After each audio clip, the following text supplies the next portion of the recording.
Conselho Ministro renova mandato Jaime Fernando dos Santos Martires Carvalho Correa no dar presidente Conselho Diretivo Imprensa Nacional Timor-Leste, Instituto Público.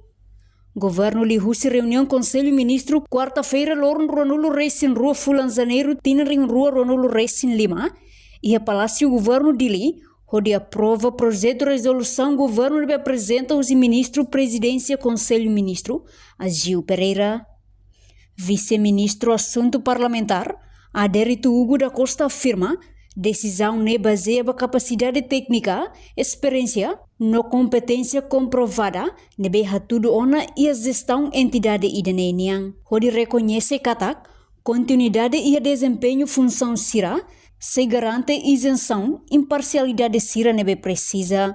Presidente do Conselho Ministro, tutela Ministério do Presidente do Conselho Ministro, mandato o atual presidente da empresa pública e mandato outro tarefa de desempenho e capacidade outro Ministério tutela apresenta para a extensão mandato firma por 4 anos. Enquanto o mandato Jaime Fernando dos Santos Martires, no dar presidente do Conselho Diretivo Imprensa Nacional Timor-Leste, dura batinang hat. Reportagem Fifanya de Carvalho, Televisão Timor Post. Janela Informação ba Emogoto. Atua tem informação atual dia Clio. Kita haluha, haneham botão subscribe, like, halo comentário no Fahia Tutang ba media sosial Hoto.